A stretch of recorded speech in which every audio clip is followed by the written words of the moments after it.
bienvenue dans notre émission Accro à l'art afro.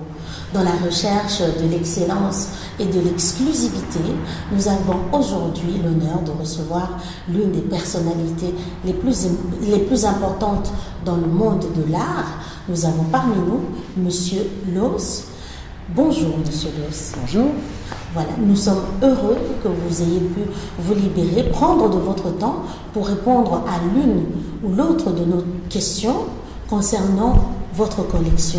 Aujourd'hui, nous sommes reçus ici dans cette belle galerie au Sablon où nous recevons la collection du peintre Mwenzé. Nous aurions voulu savoir pourquoi cette passion pour la peinture congolaise. Alors, les origines de cette passion prennent leurs racines dans ma maison familiale. Mon père était un peintre amateur, mon grand-père était un peintre amateur et mon oncle du côté de mon père était un peintre confirmé dans les années 1900. C'est-à-dire que tous les murs de la maison dans laquelle je suis né étaient recouverts de tableaux familiaux ou de tableaux achetés par mon père dans sa vie, puisque lui aussi avait été imprégné dans sa naissance, depuis sa naissance, par des murs recouverts de tableaux. Donc, je ne voyais pas la couleur des murs dans la maison dans laquelle je vivais, parce qu'ils étaient couverts de tableaux. Et c'est ça l'origine, si vous voulez, de ma passion pour la peinture. Et dans le cadre de ma profession, qui est donc marchand d'objets d'art primordiaux, je me suis dit qu'est-ce que je pourrais collectionner qui ne soit pas en concurrence avec mon métier.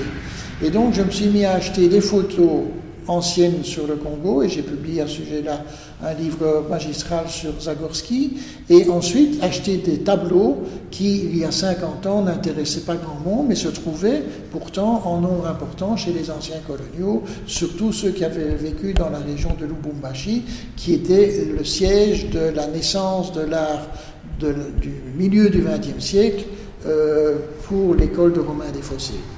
Donc voilà les origines et voilà le déclencheur de ma passion. Nous voyons que cette collection elle est vraiment riche et cela vous a pris beaucoup de temps et je présume que cela vous tient à cœur. Connaissez-vous ou pouvez-vous nous relater légèrement l'histoire de Mwenzé en tant qu'artiste peintre? Quel a été son parcours pour être aujourd'hui ce grand peintre dont on expose dans cette belle galerie? Alors, Mwenzé est un peintre congolais qui était, avant sa rencontre avec Romain Desfossés, donc le père de cette école de l'atelier du hangar à Lubumbashi, ex-Elisabethville, il vivait de portraits, il faisait des portraits des gens, essentiellement des Africains. Donc il avait, si vous voulez, une formation d'autodidacte, de peintre, et lorsque Pierre-Romain Desfossés, en 1947, a décidé d'abandonner sa carrière militaire et de fonder l'atelier du hangar, il a dit à qui voulait l'écouter, « Venez, je vous apprendrai à peindre si vous le désirez ». Il avait été aidé à l'époque par la diaspora belge coloniale d'Elisabethville, qui lui avait quasi offert un lieu, c'est-à-dire un vieux hangar, et quelques moyens d'aide au début, et sont venus spontanément dans ce hangar en fin 1947 Pili Pili et Kalela, et un petit peu plus tard, je dirais vers 50-51, Mwenzé est venu frapper à la porte, et très vite, Pierre-Romain Desfossés s'est rendu compte qu'il avait un talent instinctif du trait. C'est-à-dire que les premiers tableaux qu'il a fait en dehors des encres de Chine qui représentaient des portraits étaient des tableaux où les hachures un petit peu ressemblables à celles d'un sismographe parvenaient à définir des contours tout à fait intéressants. Donc il s'est mis à peindre avec les moyens classiques de pinceau, d'huile et d'aquarelle. Et comme il trouvait que ça n'allait pas assez vite, il a coupé les poils des pinceaux de façon qu'ils soient moins souples. Et de ce fait, sa technique ressemble presque à de la peinture au couteau. Donc voilà les origines de Mwenzé. Il s'est révélé être un des leaders principaux de l'école de Pierre-Romain Desfossés. Et plus tard, à la mort de Romain Desfossés en 1954, lorsque l'académie va être reprise par Mounens, il va devenir un des moniteurs, professeurs de l'académie. Il va décéder dans le début des années 90 et sera un de ceux qui sera invité à l'exposition universelle de 1958 et il y peindra une énorme fresque murale que vous pourrez voir sur une des photos de l'époque où il y a l'atomium en arrière-plan et la fresque de Moenze en avant-plan. Nous voyons que cette collection est vraiment riche, mais parmi elles, avez-vous votre coup de cœur parmi toutes ces belles œuvres et surtout qu'est-ce que cela vous apporte?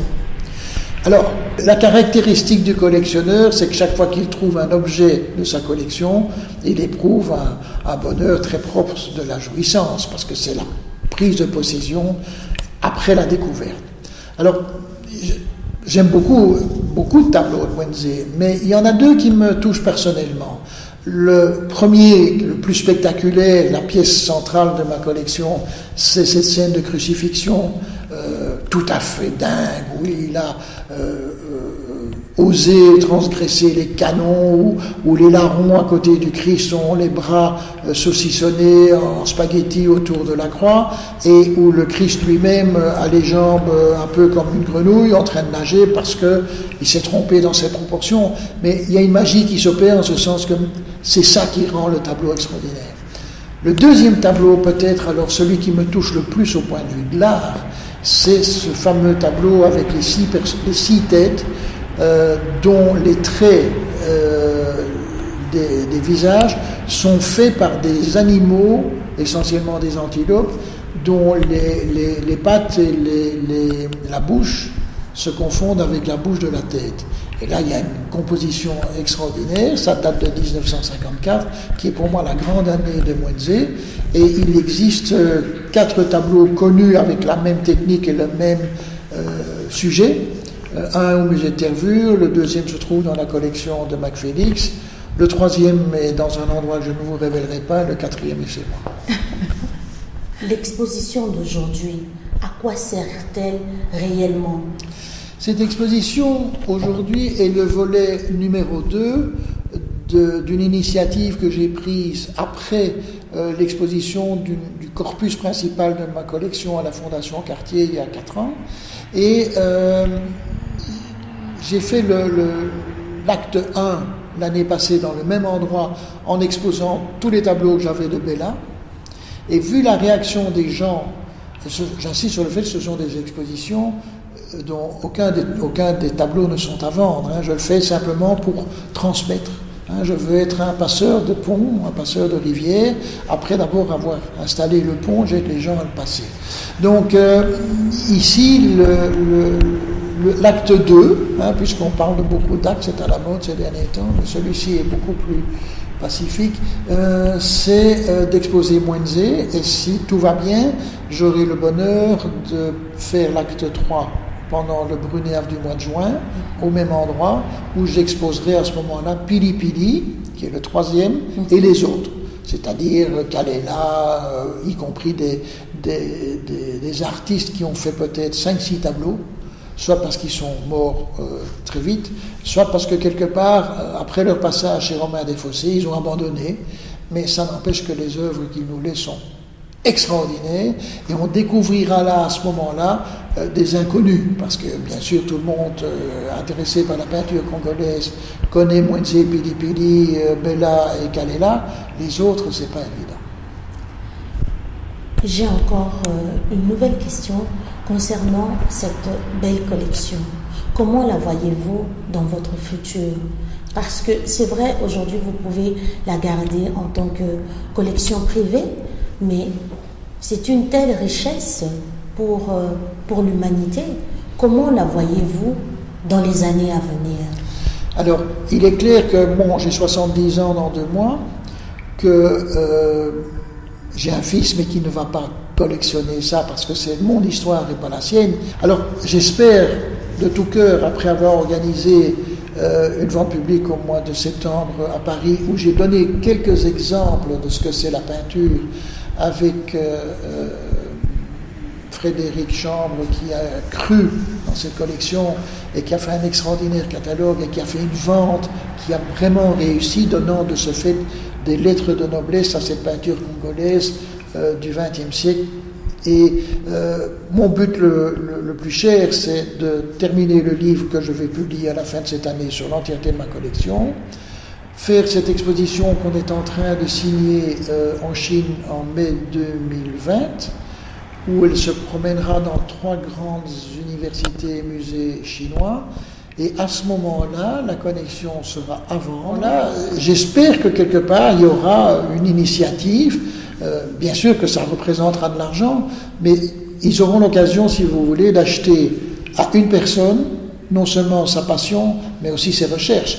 Parce que quand le livre sera publié à la fin de cette année-ci, on se rendra très vite compte qu'il y a un énorme travail de recherche qui a été fait par mon ami et assistant Thomas Baillet, qui est docteur en histoire de l'art et qui a un sens de la recherche, qui a un sens de la méthode et qui est parvenu à ramasser, à rassembler des documents qui vont faire le fil conducteur de la peinture congolaise, des origines vers 1927-28. Et j'ai décidé volontairement de m'arrêter en 60 parce qu'après l'indépendance, la peinture congolaise a pris une autre direction avec les peintres populaires, les peintres critiques et puis surtout avec la peinture d'aujourd'hui où vous avez des noms prestigieux que tout le monde connaît comme Chéri Samba et Moké, mais aussi des jeunes artistes, que ce soit Mika, que ce soit Madami, que ce soit Ophélia, que ce soit Enedjo et d'autres que j'oublie, où il y a un foyer extraordinaire. D'autant plus que vous allez vraiment découvrir dans cet ouvrage qui va sortir prochainement que à lui seul, il détient l'histoire de la peinture congolaise dès sa naissance jusqu'aux années 60. J'aurais voulu savoir quel est ce message que vous pouvez donner à la nouvelle génération, surtout que vous êtes arrêté dans les années 60. Avez-vous eu un coup de cœur pour un artiste contemporain d'aujourd'hui ou que faut-il faire pour vous plaire? Dire qui dans les contemporains est le plus important, je ne me permettrai pas de le dire parce que c'est trop tôt. En ce sens que il y a eu les grands maîtres, que ce soit Moké ou Chéri Samba.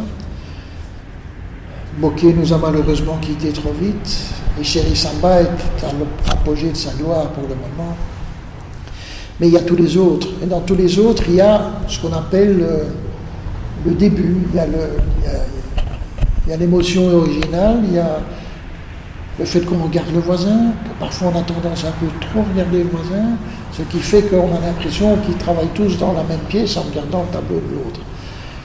Il faudrait, et je suis sûr qu'ils vont y arriver, c'est une histoire qui date de ces 10 dernières années et qui a pris une grande accélération suite à l'exposition de Cartier, où André Magnin, que je remercie, parce que personne n'imagine ce qu'il a fait pour faire connaître la peinture du Congo. Alors, vous parlez d'être passionné, et moi je suis passionné, mais lui, c'est quand même lui qui a monté l'exposition Les Magiciens de la Terre au Centre Pompidou, qui a été une révélation pour le monde entier et quelque chose qui a créé une dynamique qui fait que tout le monde s'est mis à regarder sur l'Afrique en disant, mon Dieu, ils sont capables de faire ça. C'est très paternaliste de dire ça, mais c'est ce qui s'est passé. Il y a toujours le côté de se dire que bon, voilà. Alors maintenant, on n'en est plus là, heureusement, et Magnin continue à défendre les choses. Et je suis sûr qu'il va sortir, il va y avoir du nettoyage, ça va se décanter, et qu'ils vont chacun trouver leur style à eux. Et parce qu'un artiste, pour moi, il n'a de valeur d'abord que si sa peinture vous interpelle et vous dérange un peu. Il faut qu'un tableau vous dérange. Pas être dérangé au style vous me dérangez, non. Vous pose une question. qu'il y a un dialogue qui se fait, qu'il vous parle et s'il vous domine, c'est encore parfait. Parce que moi, c'est les tableaux qui me dominent qui sont pour moi les meilleurs. Quand je vous parle de ce tableau de Mwenze avec les têtes, chaque fois que je le regarde, je me dis mais c'est extraordinaire, qu'est-ce qui lui est passé par la tête, et il me parle. Quand une œuvre d'art arrête de vous parler, il faut la relâcher.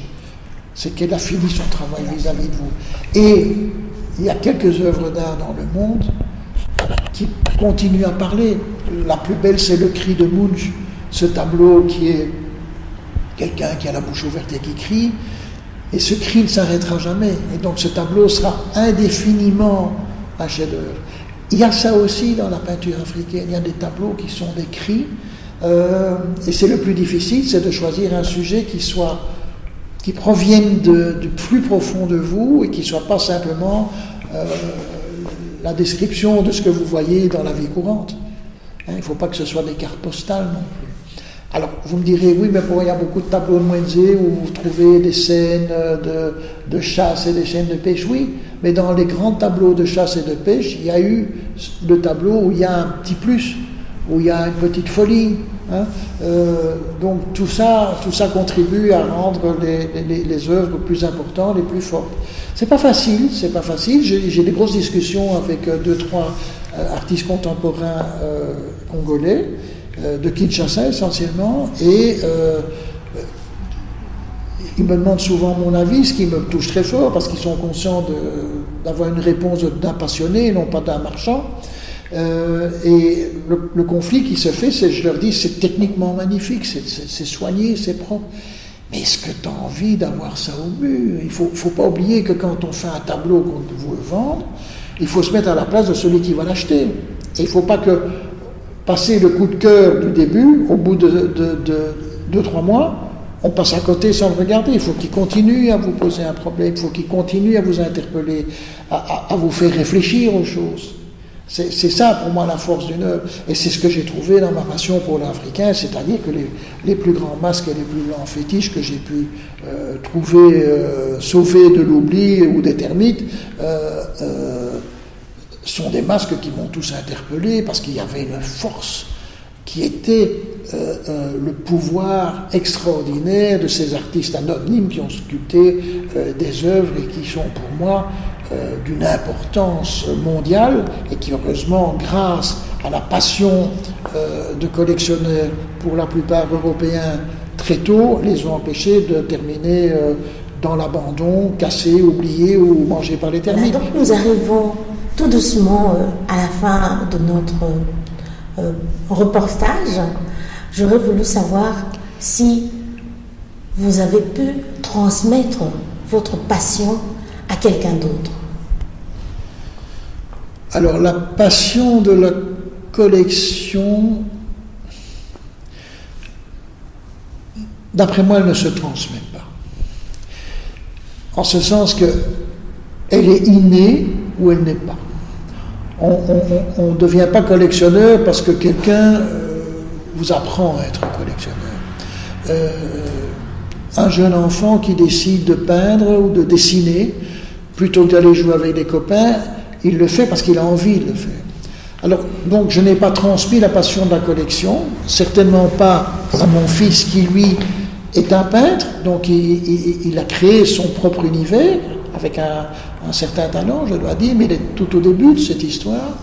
Par contre, pour répondre à votre question, mais peut-être différemment de ce que vous attendiez comme réponse, c'est que j'aide des gens que j'ai rencontrés autour de moi et qui ont cette passion.